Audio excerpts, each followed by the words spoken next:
하나님의 말씀은 요한복음 19장 말씀입니다. 요한복음 19장 28절부터 37절까지입니다. 요한복음 19장 28절부터 37절까지입니다. 우리 시간은 한 절만 함께 읽겠습니다. 28절 한 절만 다 같이 읽겠습니다. 시작. 그 후에 예수께서 모든 일이 이미 이루어진 줄 아시고 성경을 응하게 하려 하사 이르시되 내가 목마르다 하시니. 아멘. 구약 성경에는 하나님께서 약속하신 이 메시아에 관련된 예언들이 많지요. 메시아의 탄생부터 메시아의 죽음까지 수많은 예언들이 있는데 이것이 다 이루어집니다. 누가 메시아인가라는 것은 결국 예수 그리스도가 메시아다라는 것. 왜냐하면 예수님을 통해서 이 메시아 예언이 다 성취되기 때문입니다. 특히 예수님이 십자가에 못 박혀 돌아가시는 순간까지도, 돌아가신 그 이후에도 계속해서 하나님의 약속의 예언은 예수님을 통해서 이루어지는 것을 볼 수가 있는데요. 오늘 그 말씀을 함께 살펴보도록 하겠습니다. 우리 28절부터 30절까지 우리 세 절 말씀 다 같이 읽겠습니다. 시작. 그 후에 예수께서 모든 일이 이미 이루어진 줄 아시고 성경을 응하게 하려 하사 이르시되 내가 목마르다 하시니 거기 신포도주가 가득히 담긴 그릇이 있는지라. 사람들이 신포도주를 적신 해면을 우슬토에 메어 예수의 입에 대니 예수께서 신포도주를 받으신 후에 이르시되 다 이루었다 하시고 머리를 숙이시니 영혼이 떠나가시니라. 아멘. 예수님이 십자가에 매달린 지 이제 몇 시간 되지 않지만 이제 곧 내가 죽는다라는 것을 인지하신 예수님께서 내가 목마르다 한마디를 하십니다.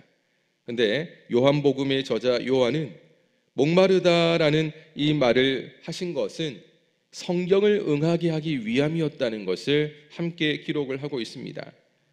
그러니까 의도적으로 예수님이 메시아로서 마지막 정말 정신이 혼미하고 힘든 상황이었지만 그런 가운데서도 예언의 말씀이 기록된 이 말씀이 이루어지게 하기 위해서 예수님은 의도적으로 내가 목마르다라는 말씀을 하셨습니다. 이것이 기록된 것이 다윗의 시 시편 69편 21절인데요. 거기 말씀에는 그들이 쓸개를 나의 음식물로 주며 목마를 때에는 초를 마시게 하였사오니. 이 신포도주를 입에 적시죠. 그리고 난 뒤에 마지막으로 한마디를 외치시면서 고개를 숙이시고 돌아가시는데요. 다 이루었다라는 말씀이었습니다. 그러니 예수님은 자신의 죽음이 구약 성경에 기록된 이 메시아의 고난이었다라는 것, 바로 그것을 분명하게 나타내셨죠. 십자가 고통 중에도 끝까지 메시아로서의 사명을 감당하시기 위해서 진리의 말씀을 증거하신, 그리고 죄인들을 구원해 주신 바로 예수 그리스도. 주님은 마지막 순간까지도 바로 하나님의 뜻을 이루는 이 모든 과정을 거쳐 가셨다는 것을 볼 수가 있습니다. 그래서 방금 말씀드린 것처럼 다 이루었다 외치시고 운명하셨는데, 이 표현은 주로 당시에 노예를 사고 팔 때 몸값을 다 지불했다라는 의미로 쓰일 때 다 이루었다라는 이 말을 했다라고 합니다. 예수님이 자신의 생명을 많은 사람의 대속물로 주시기 위해서 십자가를 지셨죠. 이제 죽음을 통해서 진짜 이 목적, 하나님의 뜻을 완전히 이루었다. 그러니 이제 완전히 나는 승리했다. 마지막 순간까지 고통과 괴로움이 있었겠지만 그러나 이 목적, 뜻을 이룸으로 나는 승리했다라는 승리의 선언이었습니다. 이렇게 예수님은 십자가에서 죽으심으로 온 인류의 죄인, 이 죄값을 대신 지불하셨습니다. 이제 그리스도 안에 있는 죄인은 하나님 앞에서 예수님을 믿음으로 의인으로 불릴 수가 있습니다. 누가복음에 보면 예수님께서 십자가에서 죽으실 때 지진과 함께 이 지성소에 휘장 한 가운데가 그대로 쫙 찢어진 것을 우리가 알고 있는데요. 이건 쉽게 찢어질 만한 휘장이 아닙니다.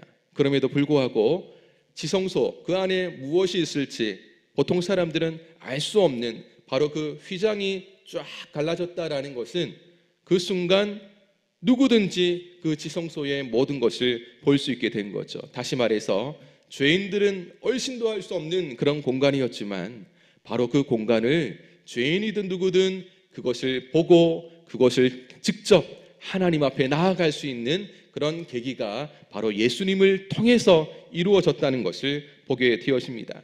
바로 이 일을 위해서 십자가 고난을 온전히 감당하신 예수 그리스도를 생각하면 누구든지 예수님께 감사하지 않을 수가 없는 거죠. 예수님께 영광을 돌리지 않을 수 없고 예수님을 높이지 않을 수가 없습니다. 오늘도 한 번 더 예수님이 나를 위해서 행하신 그 일은 그냥 우리가 예수님이 오늘도 이 말씀 속에 십자가에서 죽으신 것이 기록이 되어 있구나라고 지나간다면 그냥 건조한 예수님의 죽음의 이야기로 돌아보겠지만 그 예수님이 나를 살리기 위해서 내 죗값을 대신 지불하셨다라는 바로 그 상황을 우리가 기억하며 예수님을 생각한다면 아마 그 예수님의 죽음은 내가 앞으로 어떠한 인생을 살면서 보답하는 인생을 살아야 될지를 한 번 더 기억할 수 있는 시간이 될 줄로 믿습니다. 그렇게 주님 앞에 한 번 더 내 인생 나를 위해 죽어주신 주님을 위해서 나도 평생 주님의 십자가 지고 주님께서 기억하는 그리고 원하시는 바로 그 믿음의 길 잘 걸어가도록 도와주십시오. 함께 기도하며 나아가는 성도님들 되시길 바랍니다. 우리 31절 말씀 함께 했습니다. 시작. 이날은 준비일이라 유대인들은 그 안식일이 큰 날이므로 그 안식일에 시체들을 십자가에 두지 아니하려 하여 빌라도에게 그들의 다리를 꺾어 시체를 치워달라 하니 예수님이 십자가에서 돌아가신 날은 요일로 따진다면 금요일입니다. 금요일은 안식일을 준비하는 날입니다. 왜냐하면 유대인들은 하루의 시작이 이제 저녁부터 이어집니다. 그러니까 안식일은 금요일 저녁부터 토요일 저녁까지 이어진다라고 생각할 때 안식일을 우리가 토요일로만 생각하지 않고 토요일 안식일을 위해 준비하는 날이 이들에게는 금요일이었습니다. 다음 날은 안식일이고 그리고 이 안식일이 지금 유대인의 큰 명절 유월절과 겹쳤죠. 그래서 안식일은 지금 이 예수님이 돌아가신 이 안식일은 그리고 유월절은 유대인들에게는 아주 큰 날이었다는 것을 성경은 기록을 하고 있습니다. 모세율법에 따르면 시체를 밤새도록 나무에 매달아 두는 것은 안 된다라는 이런 조항이 있었는데요.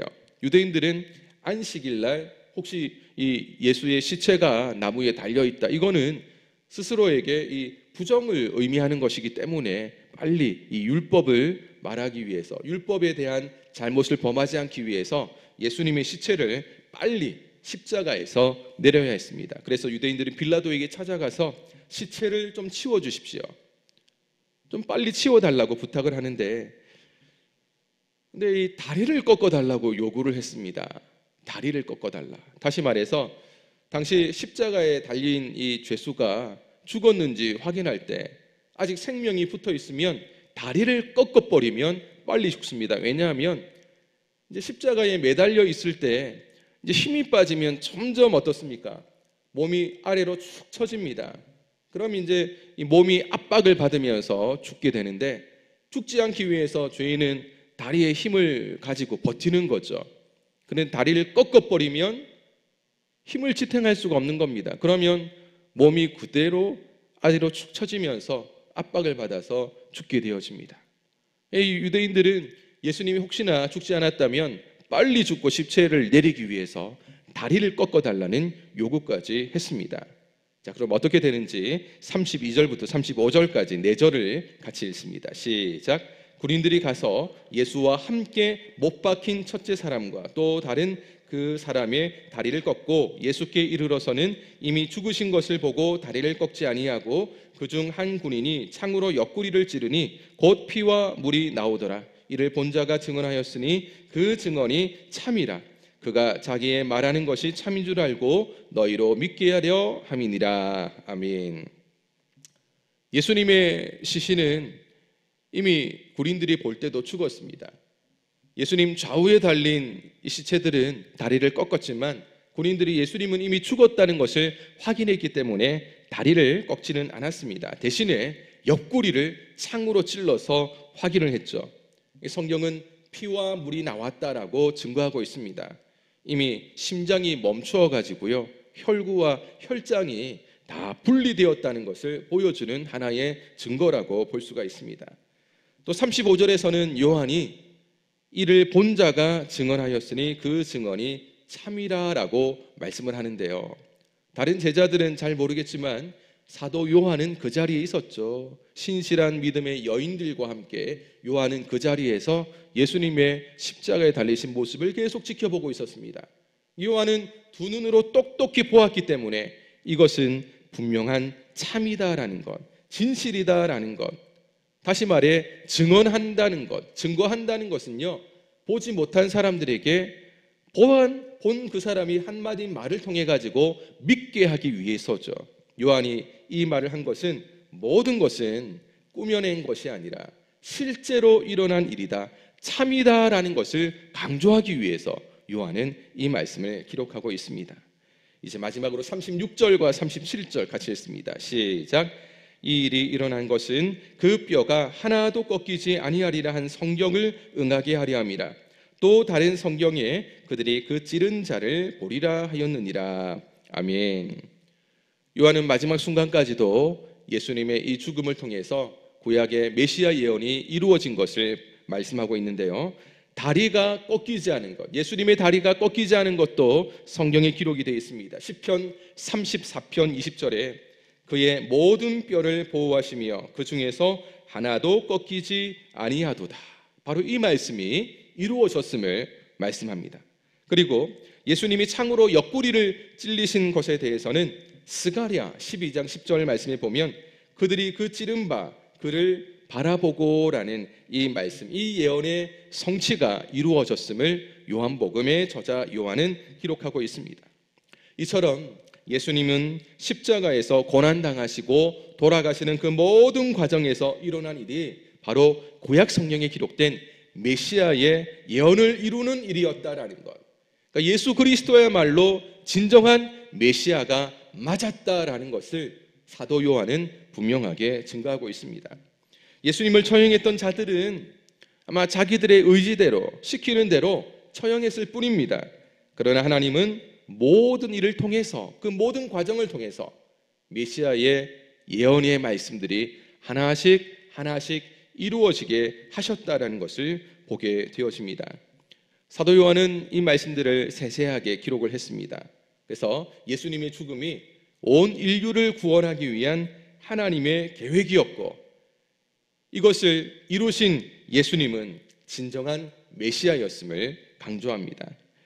예수님을 따르는 우리들은 예수님의 그 십자가, 그것을 생각할 때마다 예수님이 십자가에서 우리를 구원하기 위해서 모든 것을 주셨다라는 것, 그러니까 생명을 주신 것은 다 주신 것이죠. 사람에게는 생명만큼 귀한 것이 없지 않습니까? 그러니까 누구를 살리고자 내 생명을 다른 사람에게 내어주었다, 이건 말이 안 되는 겁니다. 왜냐하면 그 사람도 살리고 나를 살린다면 좋겠지만, 그러나 나를 희생시켜서 다른 사람을 살린다라는 것, 이것은 가장 최고의 사랑이라는 것을 알 수가 있습니다. 근데 예수님은 바로 그것을 실천하셨습니다. 자신은 죽음으로 자신을 희생시키면서 그것도 온 인류를 구원하셨다는 것, 바로 그것은 오늘 이 시대 하나님의 백성된 우리가 남은 생애를 어떻게 살아가야 할지를 분명하게 말씀해 줍니다. 이제 우리는 예수님이 지셨던 그 십자가를 지고 주님 가신 그 길을 동일하게 걸어가야 할 하나님의 백성입니다. 혹시나 예수님을 믿으면서도 나는 편안한 길만 걸어가다가 천국에 가고 싶다라는 분이 계실지 모르겠습니다. 이것은 그냥 내가 편안하게 생각하고 천국만 생각하면 그럴 수 있겠지만, 예수님은 분명히 자기 십자가를 지고 주님 뒤를 따라야 한다는 것을 말씀하셨습니다. 그러니까 이 땅에 살아갈 때에 그냥 편안하고 또 내가 좋아하는 일들만 누리고 하는 이 일은 어쩌면 주님이 말씀하신 성도의 상과는 전혀 다른 것이죠. 그러니까 우리가 살아가는 모든 시간 속에 항상 기억해야 될 것은 나는 내 십자가를 짊어지고 주님을 따라가는 인생을 살아야 된다라는 것, 이것을 결코 우리는 잊으면 안 됩니다. 그래서 예수님이 나를 위해 자신을 주셨듯 이제는 주님을 위해서 나의 생애를 드려야 된다는 것을 항상 기억하시길 바랍니다. 그래서 예수님이 따르는 우리들은 그 십자가 붙잡고 믿음의 길을 걸어가야 됩니다. 근데 이 길이 편안한 길이 아니었음을 예수님을 통해서 우리는 이미 잘 알고 있습니다. 그래서 항상 걸어갈 때마다 내가 희생한다 생각하는 것, 바로 그것이 필요한 거죠. 주님이 그 희생을 감내하고 마지막 십자가 영광을 받으셨듯이 우리도 마지막 하나님의 영광, 그 천국의 영광을 누리기 위해서는 마지막 순간까지 주님 걸어가신 그 십자가의 길을 함께 가야 된다는 겁니다. 이 땅에 살아가는 가운데 다른 사람의 희생을 강요하기보다는 오히려 남을 위해서 내가 먼저 희생하는 것이 바로 십자가의 길을 걸어가는 것입니다. 내 자신을 먼저 내어놓고 그 길을 실천하는 것이 주님의 말씀을 붙잡고 의지하는 성도다운 삶의 모습입니다. 예수님의 십자가와 요한이 전한 복음은 구원받은 성도 또한 우리의 역할, 우리의 사명이 무엇인지를 한 번 더 보여줍니다. 마지막까지 우리가 그런 모습을 가지고 십자가를 짊어지고 따라가야 된다는 것, 그것은 곧 예수 그리스도의 십자가를 증거하는 사명이 우리에게 있다는 것이죠. 예수님의 십자가로 구원받았으니 이제 평생 십자가는 우리의 자랑이 되어야 될 줄로 믿습니다. 살아가는 가운데 십자가를 증거하고 알리는 십자가의 전달자가 되는 것, 바로 그것이 평생 우리가 주님 말씀하신 십자가를 짊어지고 살아가는 것입니다. 가까이는 내 가족 가운데 예수님을 알지 못하는 내 가족에게, 또 내 이웃에게, 내 지인들에게 바로 이 예수 그리스도를 꼭 증거하시고요, 예수님을 믿는 자마다 누구든지 구원받게 될 줄로 믿습니다. 오늘도 우리를 통해서 일하시는 하나님을 믿음의 눈으로 바라보고 의지하길 원합니다. 나를 통해서 오늘도 미랄로 죽으신 바로 그 예수님, 나에게도 그것을 요구하고 있습니다. 쉽지 않은 길이 될 수도 있겠지만 그 길은 예수님을 통해서 받으신 그 십자가의 영광이 우리에게도 동일하게 약속되어 있음을 꼭 기억하시고 이 새벽에 하나님 붙잡고 의지하며 기도하시고, 하나님, 쉽지 않은 길이지만 나도 그 길을 주님과 같이 걸어가기를 원합니다. 성령님 도와주옵소서, 힘주옵소서, 그리고 십자가를 증거하는 십자가의 전달자가 되게 해 주옵소서. 기도하시는 우리 성도님들 다 되시기를 예수님의 이름으로 축원합니다. 기도하겠습니다. 하나님 아버지 감사합니다. 예수님